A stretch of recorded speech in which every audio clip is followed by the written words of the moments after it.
और मेहमानों के लिए जलपान का प्रबंध करो। आपके कहने से पहले ही पहुंच गया है जलपान वहाँ। अच्छा अच्छा, धन्यवाद। बहू, मेरे वस्त्र लाओ। जी पिताजी। नमस्कार। प्रणाम। नमस्कार। नमस्कार, तशरीफ रखिए। विराज जी, अगर आप लोग बुरा न माने तो बाहर जो हाजतमंद खड़े हैं मैं उनसे पहले मिलाऊं? जी हुजूर। जी। धन्यवाद। मुंशी जी चलिए।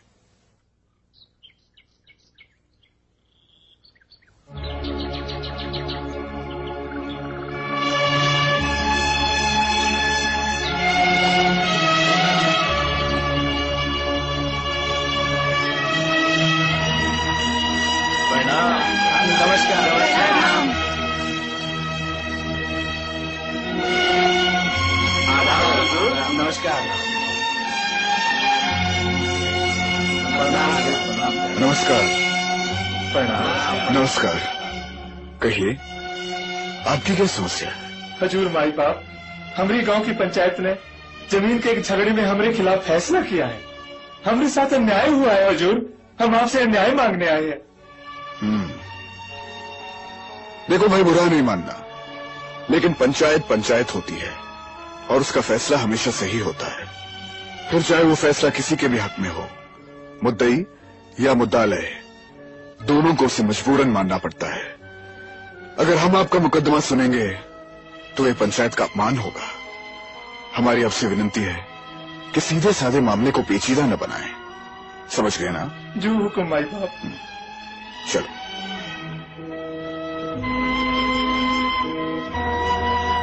आपकी क्या शिकायत है? जी वो मेरे गांव की जमीन की नहर। भाई तुम ना बोलो। मालिक, हम लोगों ने कुछ नई जमीनों को जोता है जो नहर से जरा दूर पड़ती हैं। सरकारी हाकिमों से हम कह रहे हैं कि नहर का पानी हमारी जमीनों तक पहुंचाने का बंदोबस्त कर दे, लेकिन कोई सुनता ही नहीं। मौसम निकल गया तो सरकार हमारा बहुत नुकसान होगा। मुंशी जी। जी हुजूर।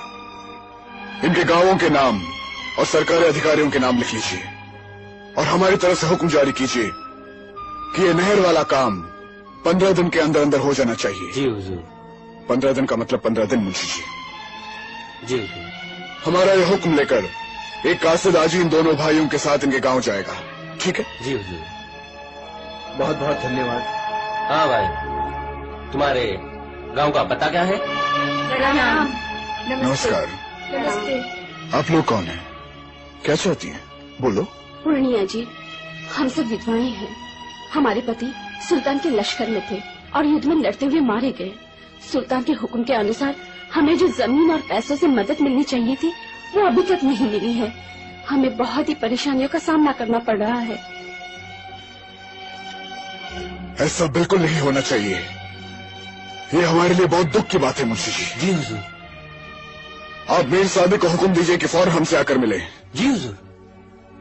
आप लोग चिंता न करें, हम आपका काम आज ही कर देंगे। धन्यवाद, शुक्रिया, बहुत बहुत शुक्रिया। भगवान आपको सुखी रखे, भगवान आपकी आस औलाद बनाए रखे।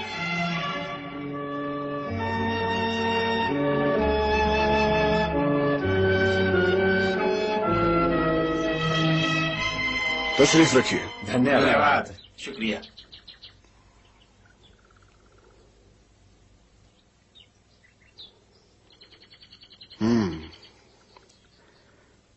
कहिए से लक्ष्मण दास जी।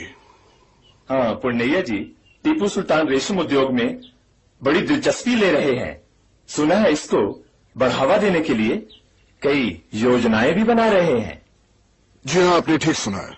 ये तो आप जानते हैं, मेरा रेशम का बहुत बड़ा कारोबार है। मुझे इस बारे में बड़ी महारत है। इस विषय में मैं सुल्तान की बहुत सहायता कर सकता हूं। आपसे मेरी विनती है, आप सुल्तान से मेरी सिफारिश करवा दीजिए। देखिए श्री लक्ष्मण दास जी, सुल्तान इस काम में खुद बड़े माहिर हैं और वो ये नहीं चाहेंगे कि इतनी बड़ी योजना किसी एक आदमी के हाथों सौंपी जाए और वो इस योजना का सर्वे सर्वा बनकर रह जाए। हाँ, इस योजना से आपको जितना फायदा पहुंचना चाहिए वो आप तक जरूर पहुंचेगा। जैसी आपकी इच्छा। अच्छा, नमस्कार। हाँ तो सेठ बद्री प्रसाद जी। पूर्णैया जी, आए दिन किसी न किसी चीज पर महसूल बढ़ा दिया जाता है। इससे महंगाई बढ़ रही है और कारोबार मंदा पड़ता जा रहा है। दरअसल इस सिलसिले में आपको मीर सादिक से बात करनी चाहिए। मैं तो सिर्फ इतना कहना चाहूंगा कि मैसूर को अंग्रेजों की गुलामी से बचाने के लिए कई जंगें लड़ी जा रही हैं और कोई भी जंग बगैर खर्चे की नहीं लड़ी जा सकती। आपको अपनी आजादी के लिए कुछ तो कीमत चुकानी पड़ेगी। इसका आप ख्याल रखिएगा। प्रणाम। नमस्कार। नमस्कार। नमस्कार। आदाब।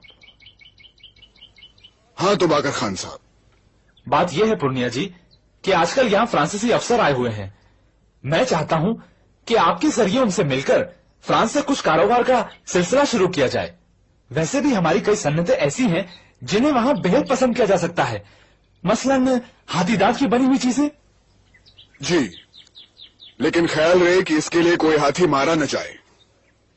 आप बजा फरमाते हैं पूर्णिया जी, और हमें यह भी मालूम करना चाहिए कि फ्रांस से हमें और क्या मिल सकता है। ख्याल अच्छा है। मैं फ्रांसीसी अफसरों से बात करके आप तक सूचना पहुंचा दूंगा। Good morning honourable prime minister. Good morning. मुझे फादर मर्डॉक कहते हैं। मैं मद्रास से आया हूँ। टीपू सुल्तान से मुलाकात करने का शरफ हासिल करने की मेरी बड़ी तमन्ना है।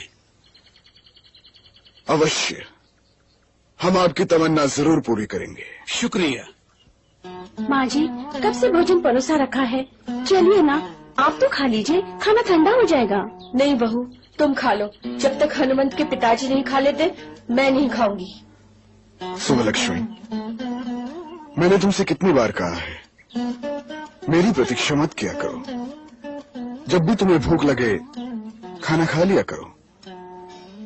मुझे ऐसी रीत बिल्कुल पसंद नहीं कि पति जब तक न खाए पत्नी भी न खाए। हाँ हाँ, आप ठहरे नए विचारों के युवक और मैं ठहरी पुराने विचारों की बुढ़िया। रहने दीजिए, मैं अपनी रीत में ही खुश। ठीक है, तो रहो भूखी। लो, आ गए बाराती। सुल्तान का बुलावा होगा। अरे तो इसमें बिगड़ने की क्या बात है। सुनो जी, मुझे सुल्तान से कोई शिकायत नहीं। मैं तो खुद उन्हें अपने बेटे जैसा प्यार करती हूँ। लेकिन मैं आपसे पूछती हूँ कि आप पर मेरा कोई अधिकार है या नहीं। बरसों से तरस गई हूँ आपके दो बोल सुनने के लिए।